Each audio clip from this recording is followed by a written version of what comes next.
Hello, this is your host, Belle Chavey speaking. Welcome to the very first episode of the Morrison Family Center for Student Wellbeing's new podcast, WellCAT 101. The purpose of this podcast is to give students an opportunity to share their college experiences, their advice, or interesting anecdotes for listeners who are students, staff, parents, etc. Each episode topic will be related to student well-being and or mental health through the lens of positivity and growth. We hope you enjoy our very first episode of WellCAT 101. Hey guys! Welcome to the very first episode of the Morrison Family Center for Student Wellbeing's new podcast, WellCAT 101. I'm your host, Belle Chavey, and to preface our first episode, I'll give a little explanation of our thought process behind this new student-led project. We wanted to give students a platform to voice their experiences and provide advice to college students or students who are in the process of starting their college experience. And the goal for this is to feel less like an interview and more like students having conversations about life in college, tips for academia, sharing stories, and providing a feeling of connectedness in shared experiences.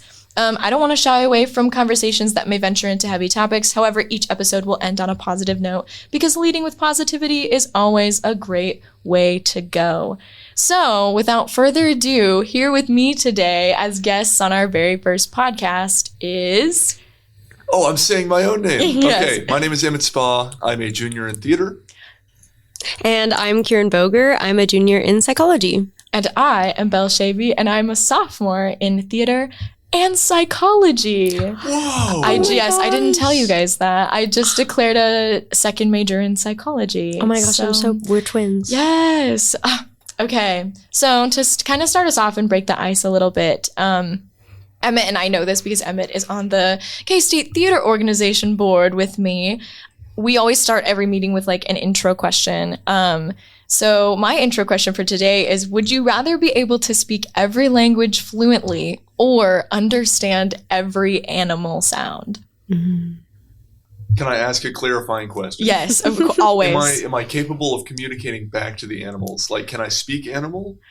Yes. Or am I just understanding? That's kind of my interpretation of the question is like, it's, you would be able to understand them. Okay. I'm going to pick animals. I would love to be like a Dr. Dolittle type figure. Yeah. If I could like ride a rhinoceros like to work every day. Save so much on transport. Yeah. Wait, Exactly. yeah. Mhm. Pollution would go down. Exactly. Yes. I'm an eco warrior. You are. I need like a monkey thought translator. Yes. Like that was my first thought Banana. when Banana. yes, when seeing this Swing. question. I thought of Up with the dogs. The collar. Yes. Doug. I Love that Doug. movie. I think I would have to go languages on this one. I must say, like, I don't know. I feel like speaking multiple languages is just such a flex. Yeah. They don't need to know that I just know it, you know? I think that'd be so cool. Yeah. And all the places you could travel without Yes. like having to prepare. I think I could travel anywhere if I had an army of hawks that was like willing to like come pick me up. So let's not discount the power of animals. All right. You can have your hawks. Yeah. Yeah, have your hey guys, it's like giant wings. Yeah. Yes. The wind beneath your wings. Would you get around on campus that way? Like, Yeah, I think I would. I feel like you'd make really good friends with the squirrels. No, the campus squirrels. I've seen the Instagram page that's popped up. Have you guys seen the K-State campus squirrels? Yes. No, what? They have a whole Official page. documentation. Yeah. Oh my gosh, I need that in my life. Yes. It was probably my first semester at K-State. I was walking, I think I was like walking to finals. I saw a squirrel that like, I've never seen a squirrel like have stuffed cheeks of like acorns. It's real, guys. Yes. They really do that. That one read the book. That one knew how to be a squirrel. Yes. He read the manual. And it was great. I think a lot of the campus squirrels don't read the manual. No. They don't know how to be squirrels. They'll They're just like walk up to you. They do. They're very like. Have you seen the human dogs thing? Yes. The campus squirrels are human squirrels. No, you're so right. They'll just walk up to you. Like normally squirrels, at least in my hometown, they would get spooked if you kind of got close to them. But like they don't get spooked. I do not care. I get spooked by them. I've ran from one before. That's real. Campus squirrels. Yes. I love that. So to transition into today's topic, we kind of thought it would be a good topic for our very first episode to do something a little bit more broad, something that is kind of relatable for all student or non-student listeners, which is how to find your community and how to find connection when you're first coming to college or into a new environment. A lot of college students that I talk to and a lot of our surveys that come back from Morrison Family Center report that students are feeling lonely, and that's totally normal. I think that there's kind of this illusion that being in college has to be the best years of your life and it has to be fun all of the time. But nothing is fun all of the time. But the way that people present themselves on social media, myself included, and the way that, it's so promoted to find a group of friends or to be with people 24/7 when you're in college. And that's just, I don't know, it's not the reality. So to kind of just dive in head first, I was wondering if either of you could kind of share your experience of what it was like coming to college. Well, first, talk about what you're involved in. Either one of you can go first. Yeah, I'm currently involved in a student organization called Can Dance. So I'm also a dance major. So we do a lot of dance events, community events, things like that. And then I'm a resident assistant on campus. So pretty involved in like res life and activities we do there. And then, let's see, I'm part of, as Belle mentioned, the K-State Theater Organization, On the Spot Improv, lovely group of people, as well as, I did actually, Belle, I don't know if I've told you this, we started our own film club on campus just so we could qualify to do one of the most recent 48-hour film festivals. So I am the president of the Red Herring Film Club. That's something. So how do you join the Red Herring Film Club? Asking for a friend. Do you want in? Yes. Because when people say they want to join, I just say, we will give you an honorary title. Like, we have a sergeant at arms, we have a quartermaster. We will just give people whatever, like, we looked up the Wikipedia page and we were just like scrolling down like, proto-deacon. Okay, you are the proto-deacon. Yes. So what is this film club for? Like, what do you guys do? So, well, I hate to oversimplify, but we just make films. Nice. It's a really nice outlet. This is the same group that when I did the 48-hour film festival this last spring, this is that group. And so we're just like, that was pretty fun. Why don't we do it again? Why don't we find an excuse to do it again? And so we made Red Herring Film Club. Yeah. So all of you listening who like to make short films, Red Herring Film Club. Talk to me. Talk to Emmett Spaw. Spaw at ksu.edu. There you go. Subtle plug. Oh, yeah. Anyway, but yeah, you guys are both very, very involved. Can you talk a little bit about, like, I guess, how did you find out where to get involved or how? Like, what are the avenues of maybe a friend of a friend or maybe a social media? Like, what would be a place for students to go to see what they can do here? Yeah, I know as a freshman, I was encouraged by my resident assistant to like get on Orgcentral and go to the beginning of the year. They have this club and organizations get together at the union where you can walk around and look at all of them. And that was really intimidating to me. There was a lot of people there and I wasn't really into it, but I found out about my organization through a friend, since I was in the dance program. But I will say now that I am a junior and more established, I would definitely recommend Orgcentral and going to the big organization event because they have so many options. You can find a club for just about anything that you're interested in, but I definitely heard about it through friends. I'm going to go ahead. I completely forgot to mention in my thing that I'm also an RA. We both are. Yay! We both are A's. You're done. I'm just kidding. No. Get him out of here. My first podcast. This is my first podcast, please. I'm going to pull the residence hall card because I'm not going to lie. I was very reclusive my freshman year. I didn't actually get out a whole lot. I had a small group of friends that I we took care of each other, but I didn't get out and touch grass that frequently. And what really helped my sophomore year is just hanging out with my floor. I found I really meshed with that group of people. and they came from very different walks of life. Like we had band kids, we had like ag kids, we had basically everywhere across campus kids. And so they knew about so many events.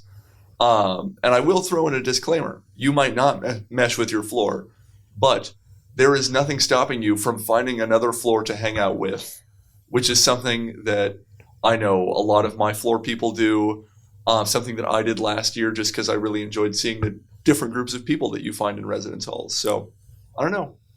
Yeah, 100%. I know I have a lot of honorary fourth floor members on my floor because a lot of people like, especially like it depends on the floor and the building and the RA, but I feel like you definitely find like a community there too. Mm-hmm. And it's one of those things like that sounds really silly. You're like, oh, hang out with my floor. But like it can actually be a lot of fun. I have had like the silliest, most goofy conversations and like best times with my floor as an RA. Mm-hmm. So, well, like we met on our floor. We did. Fun fact about Kieran and I, we lived next to each other our first year of college.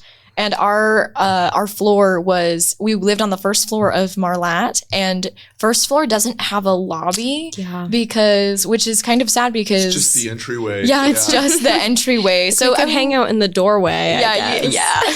There's a TV in there, but it's never on. And so we would go down to the basement, but that's also where kind of all the laundry was. And that's where like all of the, like, there was like a workout room down there and a music room that I was in frequently. But yeah, I to piggyback off of your idea of going up to different floors and to like mingling with the people that you live with. And like you said, you're not always going to click with the people that you live around, but it is certainly a good place to start because you're at least talking to people or talking to your RAs. Shout out. And it's a really good, I had a very good RA my first year of college because she implemented like every day at like 5:00, we would go and do floor dinner. Flinner. Love Flinner. In Kramer. And did I go every time? No. And at first I was really afraid to because I was like, that's kind of cheesy going to dinner with your college floor. But Flinner was some of my favorite times ever because you got to know your RAs who are generally pretty cool people, or at least people that know what's going on. If you have questions about anything, they're there to answer them.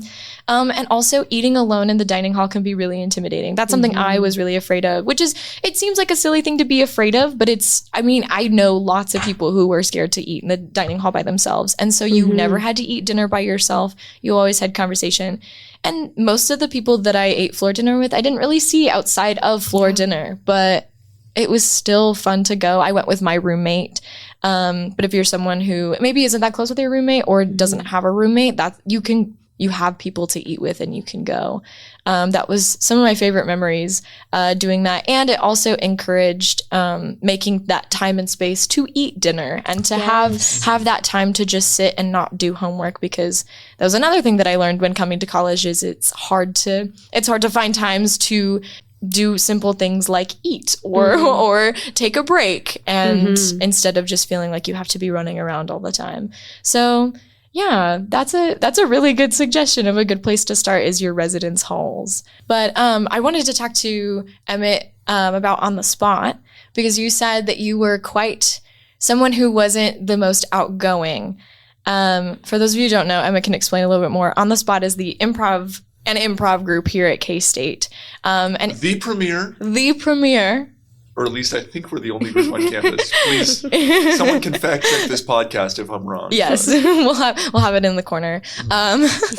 But just to talk about, you said you were, it's so strange to me because I met you after you were already in On the Spot, and thinking of who you are and how outgoing you seem right now versus you saying that you have, maybe struggled a little bit with leaving your dorm room when you were a freshman.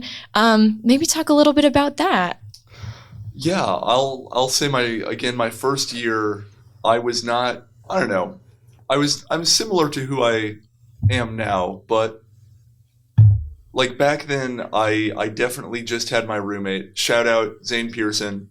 Love that man so much. I owe him a lot because he really, like, having at least one person that you know that you can always talk to, that will be there for you, is so nice. And I got so lucky that that person was my roommate, because like being able to have an outlet for your first year is great.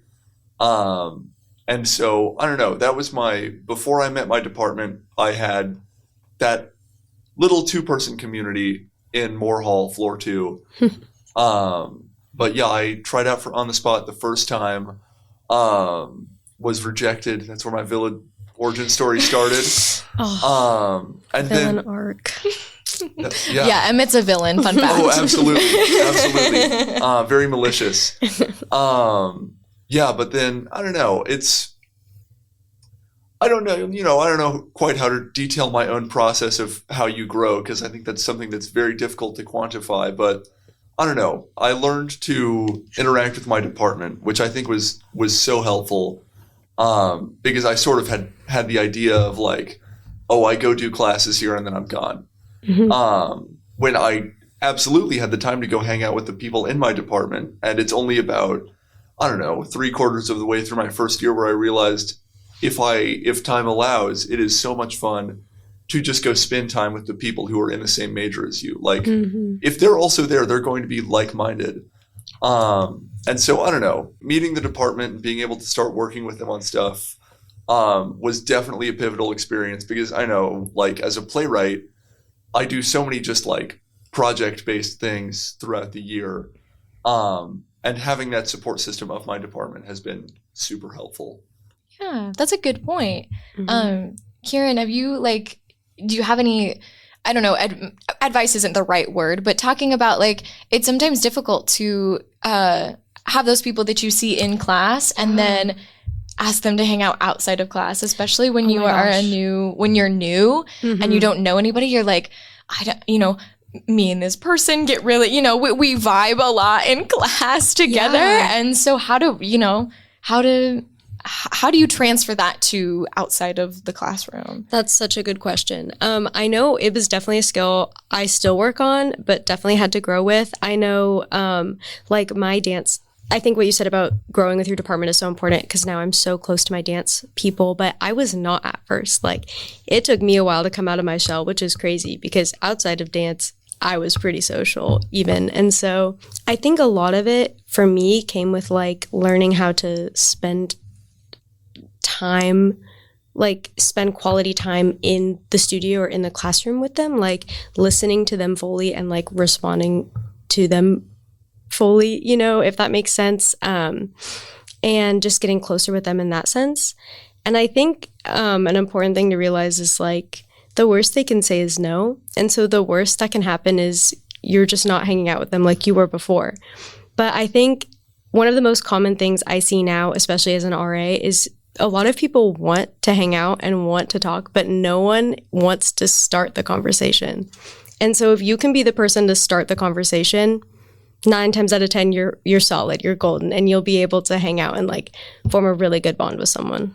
That is awesome advice. And I know that all of us are kind of in departments, like theater department and dance department, that are a little bit smaller departments on campus. And so our experience of connecting with people, we see the same people in different classes, but like my friends that are engineering majors or ag majors that are in classes and lecture halls with 100 so people, it's hard to connect with them outside of class. And so I really liked what you said about just starting the conversation. 100%. Or even like one of my friends, he took a sociology class, and they had to watch a movie for the sociology class outside of class. And they all kind of were like, we don't know when we have time to watch this thing. But to motivate themselves to do it, they were like, why don't we all just watch it together and make it fun? Because it's sociology. You're not always watching the most fun movies in a sociology class if that's not something that interests you. And none of them were sociology majors. And so they were like, we're taking this class for a gen ed. They made a group chat, they made it happen. And like just last week, he went to the birthday party of one of the people in that group. And so that opens your avenue to getting to go to other events with those same people. Are they like best friends? I don't know, maybe, but they're people that you can see and hang out with when you're feeling alone, or maybe wanting something to do or craving social connection. So that's really, I like that point that you made. Yeah, for sure. So I wanted to kind of pivot and maybe talk about, I know we already kind of talked about your guys' experiences coming to college, but like, what were some fears that you had coming in? You guys are both at least sophomores, second years in college, but think back to when you were freshmen, first moving into your dorms. What were some of your big fears, and are they still relevant in your life now, or were some of them kind of silly? I want to pick your brains and see what you guys were afraid of versus how they panned out. I know I was so terrified that I would have no friends, like none at all, which is crazy, but I was terrified. And so I maybe over-socialized those first 2 weeks of college. Belle, you were there, I was there, and I was also over-socializing. I was just saying hi to everyone. Yes. And like, don't get me wrong, saying hi to everyone, like getting people's contacts, never a bad thing. But I think I fell really easily into the stress of feeling like I needed to hang out all the time with everyone, and I needed to connect 24/7 with people. And then I kind of burnt myself out after 2 weeks, and I was like, now I just don't want to talk to anyone and hide in my room.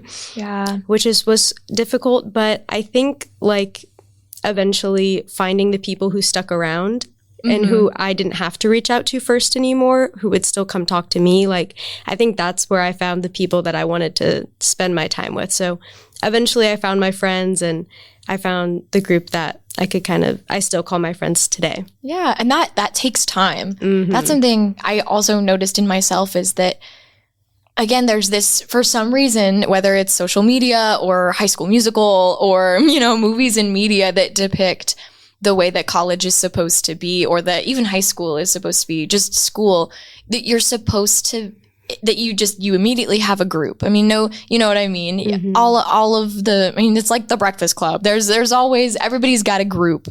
But that's not the way that it works in real life. And you're not going to go to college and immediately have a group, although it might look like other people find their groups really fast. And some people do.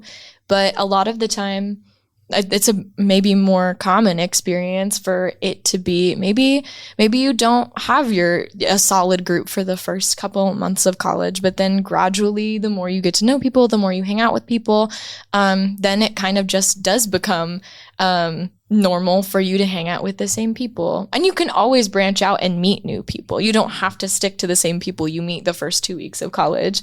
Like you said, I met so many people the first few weeks of college that I maybe still have on social media, but I haven't talked to in a long time. And that's so common.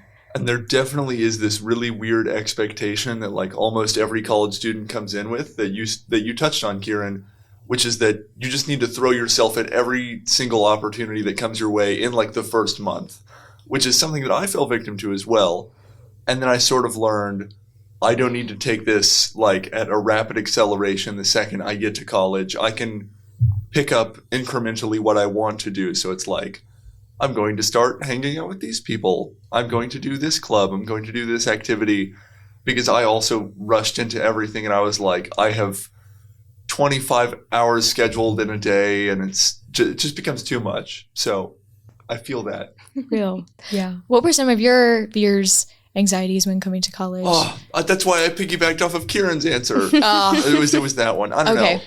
I think I did enter with this fear that I wouldn't be doing anything, which is what sort of propels that anxiety of like, I need to go do 3 billion things so I can like feel better. Mm-hmm. It will not make you feel better. It will make you feel worse.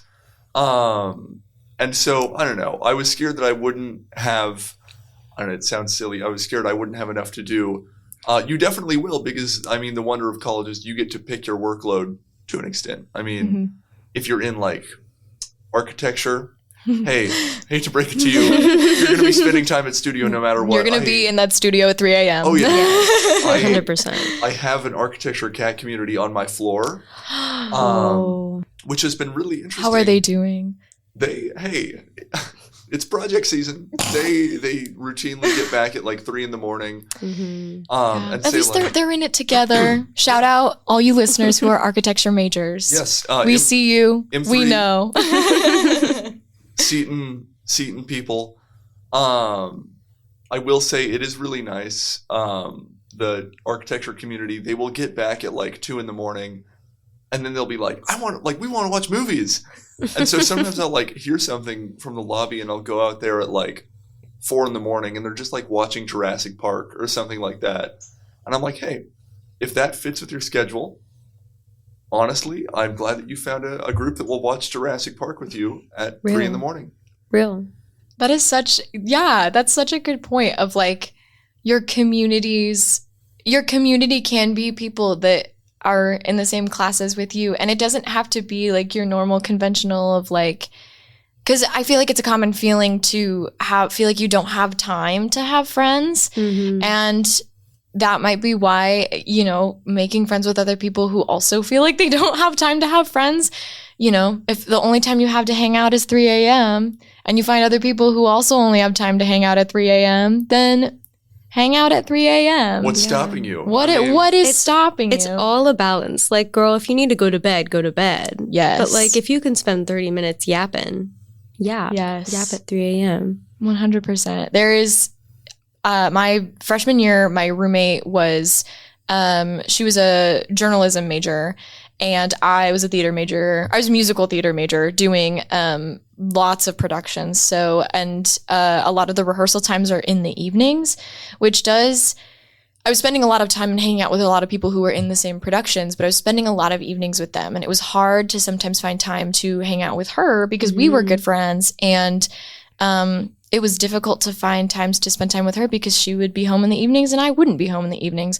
But when final season comes around, everyone is up and studying and doing things. And so we would study together. We would yap together at, midnight. And what was that maybe good? I'm not trying to promote people to be sleep deprived. However, don't limit yourself to thinking that that you're hanging out with people has to be the conventional, let's hang out for 30 minutes and go and get food. You know what I mean? Yeah. Like it doesn't have to be that. It can be spontaneous. It can be studying. It doesn't have to look like you think it quote unquote should look. 100%. I also think it's so important. So my roommate, we still get along great, but last year she was an architecture major. So she was spending lots of time in the studio. And so I would go to her studio and bring her snacks, or I'd sit and do my psychology homework while she was working on her project. Not saying you have to make that effort, but sometimes unconventional ways of showing that you care for your friends can be even if you think it may be silly, if you have the thought, you should probably just do it. You know what I mean? That's such a great way to hang out on someone else's level if they need to get something done. Yes, and it shows that it's just like the starting the conversation. It shows that reaching out, or even just, I don't know, if you're someone that struggles starting conversations, doing things like having a pack of gum in your backpack, because you pull out that pack of gum, everybody's going to want to be your friend. You know what I mean? Whether it's real or fake, you'll start conversations with people. And so, it's just like what you said of if you pick up on what the people around you, the ways that you can help them out, don't strain yourself and try to be more than you can be, but do make that effort if you have the thought and that you can. Yeah. And I think one thing, because starting the conversation can be so intimidating, there's this amazing TED Talk. I don't know the woman's name, but I'm sure you've all heard of it. It's fake it till you become it, the superhero pose girl. She's so real. Okay. Because if I'm starting a conversation with someone, I'm probably also very nervous about it. But I know one of the closest friends, because even for our people who aren't in the residence halls, who when we're oh, talk to your floor, and you're I don't have a floor. Even in your classes, if you just start the conversation, one of my closest friends this semester, I shook her hand and I said hi. And she saw me in our bio class that we had later. This was a totally separate class. And she sat by me because I had shook her hand. And so now we're really great friends, and we hang out at her house and do lots of fun things. So definitely fake your confidence until you have it. That is solid. That is solid advice. Obviously don't be fake, and if you are feeling burnt out and tired, don't hold up a facade if it hurts you, but faking it till you make it is what I think every single person on the planet does in some way or another. I'm faking it till I make it right now. I'll admit it right now. This is the first time that I've ever recorded a podcast in my whole life. And so I have my notes here, but I'm kind of going on the fly, and that, we're having a really good conversation, I think. Thank you for putting this together, by the way. Thank you. Yes, it has been a semester-long little project, and I'm so excited that you guys are here, and that can take time out of your very busy schedules to be here, just like we've been talking about busy schedules.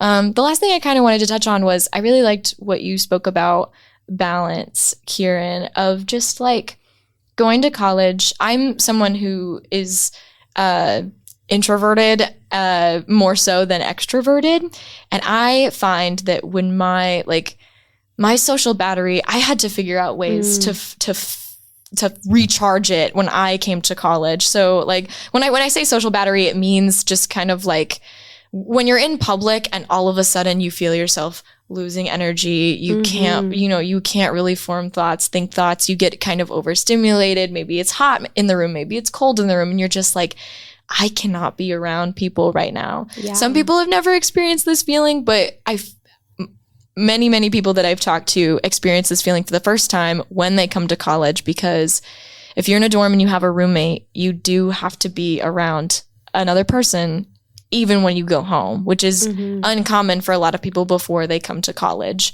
So I don't know. I kind of wanted to just start a conversation about how do you find a balance of recharging yourself and taking care of yourself while also not isolating yourself and not missing those opportunities to go out and make friends. Yeah, I think Belle, because like we're kind of in our friend group as well. Like I am not afraid to say no.